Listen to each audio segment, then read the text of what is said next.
नमस्कार। स्वागत है आप सबका जीएस यूनिवर्सिटी के इस लेक्चर में, जिसमें मैं Chandrashekhar, managing director GS university CIS campus coaching institute के सौजन्य से आपका स्वागत करता हूं। ज्योग्राफी हम लोग कर रहे हैं और ज्योग्राफी के पिछले टॉपिक में अर्थात भूगोल के पिछले टॉपिक में हम लोगों ने अध्ययन करा था पृथ्वी की गतियों का, और जिसमें घूर्णन और परिक्रमा के द्वारा होने वाले प्रभाव, और उसी के तीसरे भाग में हमने जिस विषय को लिया था उसका नाम था कॉरियोलिस फोर्स। आज हम जिस टॉपिक को लेने वाले हैं ज्योग्राफी का बहुत ही महत्वपूर्ण विषय है। देखने में सरल, समझने में आपको छोटा लग सकता है, लेकिन मैं नहीं समझता कि इससे अधिक महत्वपूर्ण विषय ज्योग्राफी को समझने के दृष्टिकोण से पृथ्वी के अध्ययन में कुछ भी हो सकता है, क्योंकि संपूर्ण ज्योग्राफी, संपूर्ण भूगोल यदि आप देखेंगे तो वह कुछ नहीं है। पूरा का पूरा भूगोल ताप, टेम्परेचर और दाब, प्रेशर, डेंसिटी, घनत्व का खेल है। जहाँ से इन दोनों में असंतुलन की स्थिति आती है, वहीं से हमारे भौतिक भूगोल का निर्माण, या हम कहें प्रारंभ हो जाता है। पृथ्वी पर जीवन को बनाने के लिए जिस मुख्य कारक का सर्वाधिक योगदान है वह है ताप, अर्थात हमारा तापमान। यदि तापमान सरल रहता है तो फसलों का उत्पादन ठीक प्रकार से होता है। यदि तापमान सरल रहता है तो गैसों की विभिन्नताएं पृथ्वी पर ठीक प्रकार से विद्यमान रहती हैं। यदि तापमान सरल होता है तो जल अपनी यथावत स्थिति को बनाए रखता है। यदि तापमान कम होता है तो जल जम जाता है, अर्थात पीने योग्य नहीं रहता, और यदि तापमान अधिक होता है तो जल का वाष्पीकरण भी प्रारंभ हो जाता है। यद्यपि यह बात सही है कि 27 डिग्री टेम्परेचर से ऊपर जाने पर जल का वाष्पीकरण प्रारंभ हो जाता है, लेकिन वह एक जलीय साइकिल की संरचना के अंतर्गत है और उसका जीवन के विनाश से कुछ भी लेना देना नहीं है। तापमान का सर्वाधिक प्रभाव जिससे पड़ता है वह जल है, और जल को जीवन का कारक बताया गया है। इसलिए यदि पृथ्वी पर सुगम तापमान है तो पृथ्वी पर जीवन बना रहेगा। और जो आज का हमारा टॉपिक है, पृथ्वी के तापीय क्षेत्र, इसको हम बोलते हैं हीट जोन ऑफ अर्थ है। बहुत ही इंपॉर्टेंट टॉपिक है, अत्यधिक आवश्यक टॉपिक है, और इसके माध्यम से आप समझ सकते हैं कि पृथ्वी पर तापमान का विभिन्नता क्यों पाई जाती है। टॉपिक को स्टार्ट करने से पहले एक रेलिवेंट टॉपिक हम इसमें लेते हैं जो हम पिछले लेक्चर में देख चुके हैं, जिसका नाम था परिक्रमा। और हमने परिक्रमा के अंतर्गत देखा था, रेवोल्यूशन के अंतर्गत, कि हमें इसके दो परिणाम प्राप्त होते हैं। पहला रेवोल्यूशन के अंतर्गत जो हमारा परिणाम था वह यह था ऋतु परिवर्तन, और दूसरा परिणाम था हमारा समय अवधि का बढ़ना अथवा घटना। किसका? दिन और रात। क्या कारण है कि गर्मियों के समय में रात छोटी हो जाती है और दिन बड़े हो जाते हैं, और क्या कारण है कि सर्दियों के समय में रात बड़ी हो जाती है, दिन छोटे हो जाते हैं। लेकिन उससे पहले ये कारण हमें ढूंढना पड़ेगा कि क्या कारण है कि ग्रीष्म ऋतु या शीत ऋतु आती है। तो ग्रीष्म ऋतु और शीत ऋतु का आना परिक्रमा का परिणाम है। ग्रीष्म ऋतु और शीत ऋतु का आना परिक्रमा का परिणाम है, अर्थात ऋतु परिवर्तन परिक्रमा का परिणाम है, और दिन और रात का घटना और बढ़ना भी परिक्रमा का परिणाम है, जिसके चरम बिंदु को हम बोलते हैं अयनान, अर्थात दिन और रात की समय अवधि में सर्वाधिक अंतर रहता है। इसके होने के मुख्य कारण यह है कि पृथ्वी पर, अब इधर आ जाइए, पृथ्वी पर सूर्य के ताप और प्रकाश का वितरण भिन्न भिन्न मात्रात्मक रूप से होता है, इन डिफरेंट क्वांटिटी। और ये डिफरेंट क्वांटिटी भिन्न मात्रात्मक हमें किस प्रकार से प्राप्त होती हैं, हम उसको ऐसे देखते हैं कि पृथ्वी को यदि हम 109 बार गुणा करें तो सूर्य बनता है। अर्थात जो सूर्य का आकार है उसके अंदर 109 पृथ्वी हम सेटल्ड स्थापित कर सकते हैं। तो सूर्य की तुलना में पृथ्वी बहुत ही सूक्ष्म स्तर पर है, बहुत छोटे स्तर पर है। अब देखिए, जो सूर्य की किरणें आ रही हैं और पृथ्वी है हमारी गोलाकार, और मैं इससे पहले एक सिलेंडर की शेप बना देता हूं।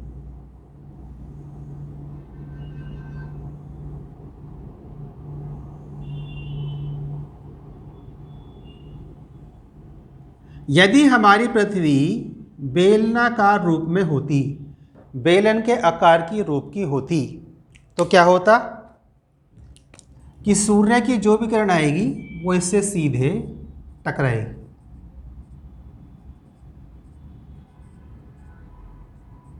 ठीक है, लेकिन हमारी पृथ्वी बेलनाकार रूप में तो है नहीं, पृथ्वी है गोलाकार रूप में, और उस गोलाकार रूप में वो शुद्ध गोला नहीं है जिसको हमने भूआब कहा गया। तो भूआब के अंतर्गत क्या हुआ, पृथ्वी अपने ध्रुव पर से थोड़ी चपटी हुई है और मध्य में से थोड़ी फूली हुई है। ये हमारी पृथ्वी है, शुद्ध गोलाकार रूप में है, लेकिन मैं ही इसको थोड़ा कंप्रेस कर देता हूँ और बीच में से थोड़ा इसको बल्ज फुला देता हूँ, तो उस आकृति में पृथ्वी हमारी रहती है। अर्थात जो पृथ्वी के ये वाले कोण होंगे यह और भी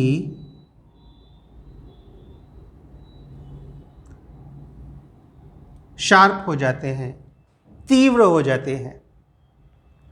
तो यदि पृथ्वी बेलनाकार रूप में होती, जैसे कि मेरा हाथ है, तो सूर्य की किरणें आएंगी तो सीधे सीधे भैया इससे टकराती रहेंगी। लेकिन पृथ्वी है गोल, तो इस गोल आकृति के कारण क्या होता है कि जब सूर्य की किरणें पृथ्वी की ओर आगे बढ़ती हैं तो मध्य में फूले भाग से तो वो टकरा जाती हैं और वही स्टॉपेज कर जाती हैं। लेकिन जैसे ही हम यहाँ से पृथ्वी के मध्य से, अर्थात विषुवत रेखा से, ये मैंने पृथ्वी का दूसरा डायग्राम दे रखा है और हम इसको बोलते हैं विषुवत रेखा, इक्वेटर। तो वह जैसे ही विषुवत रेखा से ऊपर की ओर चलते हैं, कितना, 20 डिग्री नॉर्थ और 20 डिग्री साउथ, तो 20 डिग्री नॉर्थ और 20 डिग्री साउथ से जैसे ही सूर्य किरणें आती हैं तो फिसल जाती हैं, आएंगी और फिसल जाएंगी, तिरछी हो जाएंगी। यदि कोई वस्तु मुझसे सामने से आके टकरा रही है तो मेरी टक्कर झेलेगी, मैं उसकी टक्कर झेलूंगा, रुक जाएंगे दोनों। पता चला कोई सामने से, उसने देखा मैं सामने खड़ा हूँ, तिरछा मुड़ने का प्रयास करूँगा, मैं कंधे से टकराएगा और साइड से होता हुआ निकल जाएगा। पृथ्वी की गोलाकार आकृति के कारण इधर से सूर्य है, और जब सूर्य अपना प्रकाश देता है तो बीच में जो किरणें आ रही है तो सीधे आकर टकराती हैं। लेकिन पृथ्वी की गोलाकार आकृति के कारण जब ऊपर से किरणें आती हैं तो वो पृथ्वी की गोलाकार आकृति के कारण तिरछी होकर फिसल जाती हैं, और जो ऊपर आ रही हैं वो तो बिल्कुल ही सपाट होकर सीधे निकल जाती हैं। हम में से जिन्होंने क्रिकेट खेला होगा वो स्लिप को जानते होंगे। विकेट के पीछे, विकेट के ठीक पीछे साइड से एक स्लिप की पोजीशन होती है क्रिकेट के अंतर्गत। उसमें क्या होता है कि यदि बैट बॉल बैट से टकराई बिल्कुल मध्य में तो वहीं के वहीं रुक जाएगी, पॉज। लेकिन यदि वो कहीं भी साइड से, किनारे से थोड़ी टकराएगी तो स्लिप में कैच हो जाती है। ठीक उसी प्रकार से पृथ्वी के गोलाकार आकृति के कारण स्लिप में किरणें फिसल जाती हैं। अब इस बड़े रूप को देखिए, इसको यहीं रहने देते हैं। तो सूर्य के किरणें जहां पर पृथ्वी थोड़ा बल्ज है, फूली हुई है, तो मैं पृथ्वी का अगर वास्तविक रूप बनाऊं तो वो कुछ ऐसी होगी।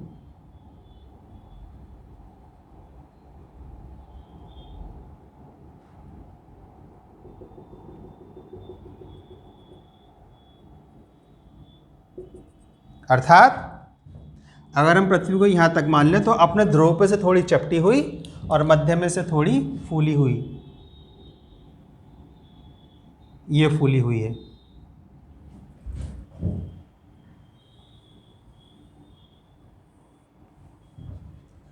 तो जब सूर्य की किरणें इस मध्य भाग से आके टकराती हैं तो वहीं के वहीं वो रुक जाती हैं और ऊष्मा को अवशोषित कर लिया जाता है। ऊष्मा को इस सतह के द्वारा पूर्ण रूप से अवशोषित कर लिया जाता है। सूर्य किरणें आई और टकरा कर यहीं पर पृथ्वी की सतह से टकरा कर यहीं पर समाप्त होंगी और पृथ्वी की सतह के द्वारा पूर्ण रूप से अवशोषित कर ली गई। लेकिन जैसे ही 20 डिग्री से ऊपर और 20 डिग्री साउथ 20 डिग्री नॉर्थ से ऊपर हम लोग चलते हैं तो अब क्या होता है, सूर्य की किरणें जो होती हैं वो आकृति के कारण थोड़ी थोड़ी फिसलनी स्टार्ट हो जाती हैं। और जब वो फिसलनी स्टार्ट हो जाती है तो हम उसको बोलते हैं सूर्य की किरणों का तिरछा होना। वास्तव में सूर्य की किरणें तिरछी नहीं हो रही हैं, वास्तव में सूर्य की किरणें तिरछी नहीं हो रही हैं, लेकिन पृथ्वी की आकृति के कारण ये थोड़ी फिसलती हुई प्रतीत होती है, तो लगता है कि जैसे सूर्य की किरणें तिरछी हो रही हैं। उदाहरण के लिए आप मध्य प्रदेश से दक्षिण की ओर चलिए, भारत की जो एग्जैक्ट पोजीशन है वो यह है।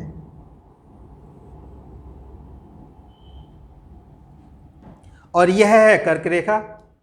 तो कर्क रेखा भारत को ठीक मध्य से काटती है। तो हमारा जो उत्तर भारत है, दिल्ली का जो क्षेत्र है मध्य प्रदेश से ऊपर जो दिल्ली का क्षेत्र है वह उत्तर भारत में, वह शीतोष्ण कटिबंधीय क्षेत्र में लग जाता है जिसे हम उत्तर भारत कहते हैं। और कर्क रेखा से नीचे का क्षेत्र उष्ण कटिबंधीय क्षेत्र में लग जाता है जिसको हम दक्षिण भारत के नाम से भी जानते हैं। इसलिए दक्षिण भारत में ऋतु परिवर्तन नहीं है। आपने दक्षिण भारत में कभी नहीं सुना होगा कि ठंडी पड़ रही है या गर्मी पड़ रही है। हमेशा ही वहाँ के लोगों को एक समान वेशभूषा में, ड्रेसेस में आपने देखा होगा। तो कर्क रेखा से मकर रेखा तक का क्षेत्र, कर्क रेखा से मकर रेखा तक के क्षेत्र में यदि सूर्य सामने से आ रहा है, आप सूर्य हैं तो, और ये किरण है सूर्य की, तो ये सीधी रहती है बिल्कुल। कर्क रेखा से मकर रेखा के क्षेत्र में, क्योंकि 20 डिग्री के बाद तो सूर्य की किरणें तिरछी होनी प्रारंभ होती हैं। अर्थात 23.5 से 20 डिग्री का ऐसा क्षेत्र है जो कि एक ट्रांजिशन जोन है और यहाँ पे उसके प्रभाव को हम आभास नहीं ले सकते, हम उसको फील नहीं कर सकते। इसे 23 डिग्री 23.5 डिग्री पश्चिम, 23.5 डिग्री उत्तर और 23.5 डिग्री दक्षिण के आगे चलने पर ही सूर्य की किरणों के झुकाव का हमें आभास होने लगता है। तो इस वाले क्षेत्र में कर्क रेखा से मकर रेखा तक के क्षेत्र में जिसमें सूर्य की किरणें लंबवत रहती हैं उसे हम बोलते हैं, हमने जोन को नाम दिया नंबर 1 और हमने जोन को नंबर दिया नंबर 1 और इसका जो नाम है वह है उष्ण कटिबंधीय क्षेत्र, टॉरिड जोन।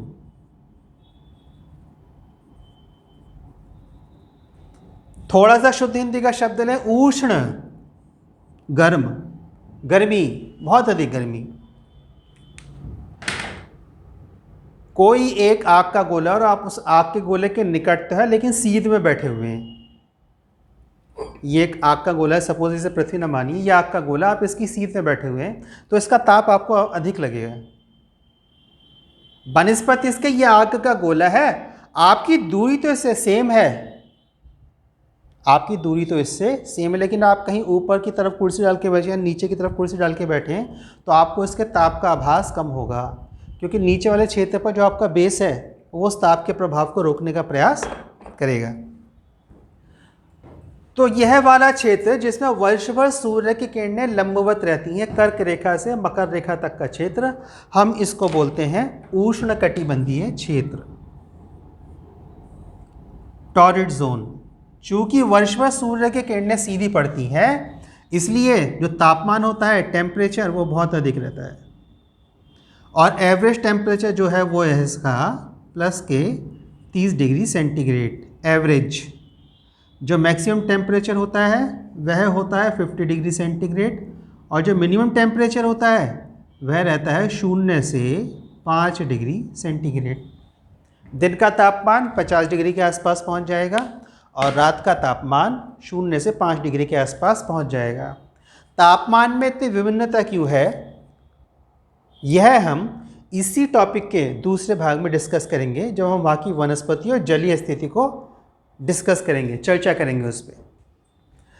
उष्णकटिबंधीय क्षेत्र वर्ष भर सूर्य की किरणें लंबवत रहती हैं। लंबवत रहने के कारण ताप का अवशोषण अधिक होता है, ऊष्मा का अवशोषण अधिक होता है पृथ्वी सतह के द्वारा, और जब ऊष्मा का अवशोषण अधिक होता है तो वहाँ का तापमान अधिक हो जाता है। अधिकतम तापमान दिन के समय 50 डिग्री सेंटीग्रेड का हो जाता है, रात का तापमान लगभग 0 से 5 डिग्री सेंटीग्रेड का हो जाता है, और औसत तापमान 30 डिग्री के आसपास रहता है।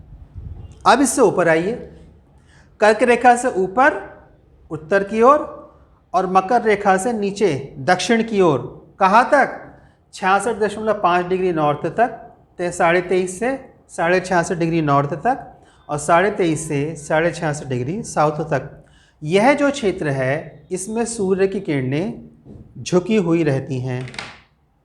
और मैं आपसे कह रहा था यदि आप उत्तर दिल्ली में हैं, उत्तर भारत में हैं, तो दिन के ठीक 12 बजे भी आपकी परछाई थोड़ी सी तिरछी होगी, क्योंकि स्लैंटिंग रेज हैं पृथ्वी की आकृति के कारण। और यदि आप दक्षिण भारत में हैं तो दिन के 12 बजे आपकी परछाई गायब हो जाएगी, समाप्त हो जाएगी। क्यों? क्योंकि सूर्य की किरणें जस्ट ओवरहेड आ रही हैं आपके। ठीक, तो यह वाला जो क्षेत्र है जिसमें सूर्य की किरणें झुकना प्रारंभ करती हैं, स्लैंटिंग। अब हम यहाँ से चले तो झुकाव सर्वाधिक होगा, फिर चले कर्क रेखा की ओर, झुकाव समाप्त हो जाएगा, फिर कर्क रेखा से मकर रेखा की ओर तक लंबवत स्थिति रहेगी, और फिर मकर रेखा से आगे की ओर फिर से झुकाव, स्लैंटिंग, तिरछापन प्रारंभ हो जाएगा। और अभी हम बात कर रहे हैं केवल आर्कटिक घेरे तक की, आर्कटिक सर्किल तक की, और दक्षिणी गोलार्ध में अंटार्कटिक सर्किल तक की। तो यहाँ पे जो झुकाव होता है ये 40 से 45 डिग्री है, उससे थोड़ा मैक्सिमम चला जाता है। तो वह क्षेत्र उष्णकटिबंधीय के उत्तर और दक्षिण में, वह क्षेत्र जो कि आर्कटिक घेरे तक उत्तरी गोलार्ध में है और अंटार्कटिक घेरे तक दक्षिणी गोलार्ध में है, उसको हमने क्षेत्र का नंबर दिया 2, और इस क्षेत्र का नाम है शीतोष्ण। अब तो मैं शॉर्ट में लिख दे रहा हूँ, कटिबंधीय क्षेत्र। शीतोष्ण मैंने पूरा लिख दिया है, और कटिबंधीय और क्षेत्र शॉर्ट में लिख दिया है, शीतोष्ण कटिबंधीय क्षेत्र। इसी को हम बोलते हैं टेम्परेट जोन।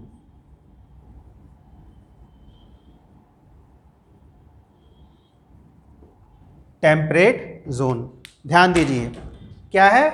शीतोष्ण है। तो मैं यदि शब्द को तोड़ूं तो इसका अर्थ है शीत प्लस उष्ण, hot and cold, summer and winter, शीतोष्ण। इस क्षेत्र में आपको ठंडी और गर्मी दोनों मिलेगी, इस क्षेत्र में आपको ठंडी और गर्मी दोनों मिलेगी। अब बैक साइड पे चलते हैं हम, लास्ट वाले, ठीक अपने लास्ट वाले लेक्चर, परिक्रमा, सूर्य की, पृथ्वी की परिक्रमा सूर्य के साथ। तो मैंने आपको बताया था पृथ्वी के झुकाव के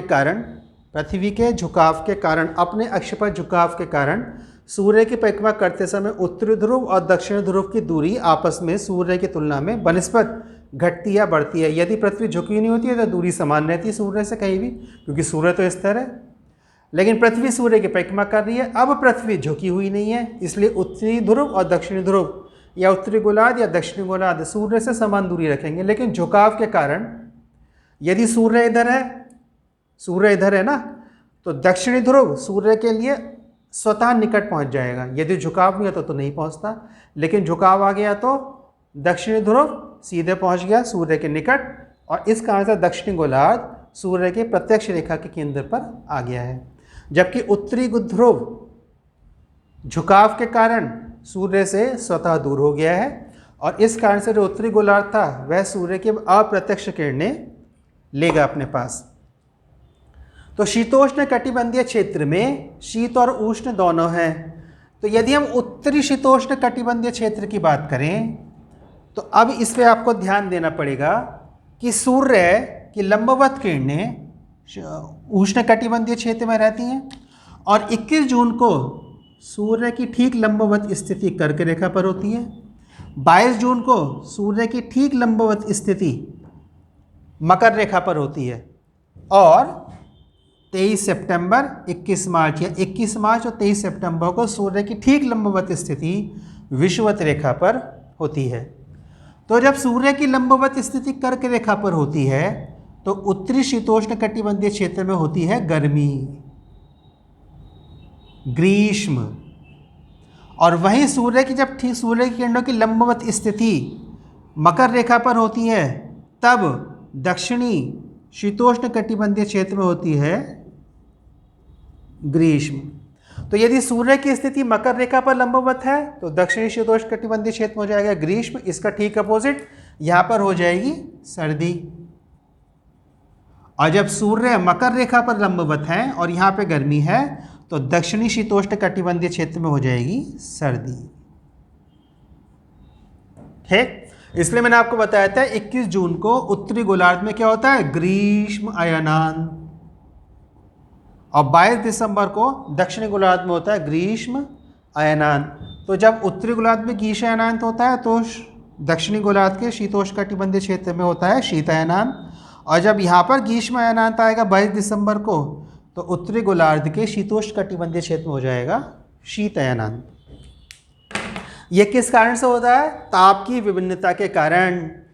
ताप की विभिन्नता किस कारण से आती है, सूर्य तो एक समान गति से और एक समान तीव्रता के साथ अपने ताप को पृथ्वी पर प्रेक्षित करता है, फेंकता है, लेकिन पृथ्वी की गोलाकार स्थिति के कारण और अपने अक्ष पर झुके होने के कारण अलग अलग क्षेत्रों में ताप की मात्रा अलग अलग रूप से अवशोषित होती है। तो वह क्षेत्र जहाँ पर सूर्य किरणें वर्षभर लंबवत रहती हैं वहाँ पे होती है बिकट वाली गर्मी। इससे आगे जो शीतोष्ण कटिबंधीय क्षेत्र है उनका औसत तापमान होता है 0 से 20 डिग्री सेंटीग्रेड। औसत तापमान 20 डिग्री सेंटीग्रेड तब होगा जब ग्रीष्म अयनांत की स्थिति होगी और औसत तापमान 0 डिग्री सेंटीग्रेड तब होगा जब शीत अयनांत की स्थिति होगी। ठीक है, अधिकतम तापमान होता है प्लस के 40 डिग्री सेंटीग्रेड और न्यूनतम तापमान होता है माइनस के 20 से 40 डिग्री सेंटीग्रेड। वो हमें यहाँ प्राप्त होगा न्यूनतम तापमान आर्कटिक घेरे के निकटवर्ती क्षेत्रों में। अब इनसे आगे चलते हैं। आर्कटिक घेरे से 90 डिग्री उत्तर और अंटार्कटिक घेरे से 90 डिग्री दक्षिण। इस तीसरे क्षेत्र का नाम है शीत कटिबंधीय क्षेत्र। मैं आपको बता दूं, आपको लेक्चर केवल और केवल समझना है, इसके डायग्राम को केवल समझना है। आप चाहें तो इसका स्क्रीनशॉट भी ले सकते हैं, क्योंकि डिस्क्रिप्शन बॉक्स में 2 लिंक दिए गए हैं, एक पेज का जिस पर टॉपिक रहता है और एक सीधे डायरेक्ट इस टॉपिक का। और पहले की तरह मैं आपको फिर से रिपीट कर रहा हूँ कि आपको नोट्स कॉपी पेस्ट करने हैं या डाउनलोड करने हैं अपने सेट पर। रिटेन नोट्स कलर्ड डायग्राम के साथ आपके पास अवेलेबल हैं। केवल और केवल लेक्चर को समझने की आवश्यकता है। यदि फिर भी कोई प्रॉब्लम आती है तो आप कमेंट बॉक्स में लिख सकते हैं। उसके बाद भी यदि कोई समस्या आती है तो मेरा जो प्रोफाइल का डिस्प्ले पिक्चर है जीएस यूनिवर्सिटी के चैनल पे, उस पर मैंने अपना व्हाट्सएप नंबर छोड़ रखा है। आप मुझे उस पर व्हाट्सएप भी कर सकते हैं और यदि तब भी कोई स्थिति का रिजोल्यूशन नहीं हो रहा है तो आप सीधे व्हाट्सएप नंबर पर कॉल भी कर सकते हैं। तो हमने 2 क्षेत्र देखे, उष्ण कटिबंधीय क्षेत्र सूर्य किरणें लंबवत है, उसके आगे शीतोष्ण कटिबंधीय क्षेत्र गर्मी और सर्दी का मिक्सचर है और सूर्य किरणें क्षेत्र में तिरछी होनी प्रारंभ होती हैं। इसी क्षेत्र में हमें अयनांत प्राप्त होते हैं और इसी क्षेत्र में हमको ऋतु परिवर्तन भी प्राप्त होता है। ऋतु परिवर्तन, चेंजिंग ऑफ सीजन्स यहीं पर चेंज होते हैं। अब इसके आगे हम तीसरे क्षेत्र की बात कर रहे हैं, शीत कटिबंधीय क्षेत्र। शीत यानी कि ठंडी, फ्रॉस्ट, शीत यानी कि ठंडा, बहुत ठंडा। कितना? फ्रॉस्ट। औसत तापमान ही -34 डिग्री सेंटीग्रेड है। औसत तापमान ही -34 डिग्री सेंटीग्रेड है। किसका? उत्तरी ध्रुव का, और दक्षिण ध्रुव का है -54 डिग्री सेंटीग्रेड। क्यों? क्योंकि जब सूर्य की किरणें आई शीत कटिबंधीय क्षेत्र में तो आप देखिए सूर्य की किरणें आई और बिल्कुल सपाट स्थिति में आई, टकरा के वापस निकल गई। आई स्लिप में कैच, आई स्लिप में कैच, आई और स्लिप में कैच हो गया, आई और स्लिप में कैच हो गया। क्रिकेट में स्लिप में कैच होता है ना, ठीक उसी प्रकार से आई और सपाट समतल सतह मिली, आई फिसल गई। अब वहाँ पे बर्फबारी हो गई तो वो और तेजी से फिसल गई। इसलिए कहते हैं कि जब आप हिमपात वाले क्षेत्र में जाएं जहाँ पे बर्फबारी हो रही है तो आंखों पर चश्मा डाल लें, क्योंकि एल्बिडो की मात्रा बहुत अधिक हो जाती है।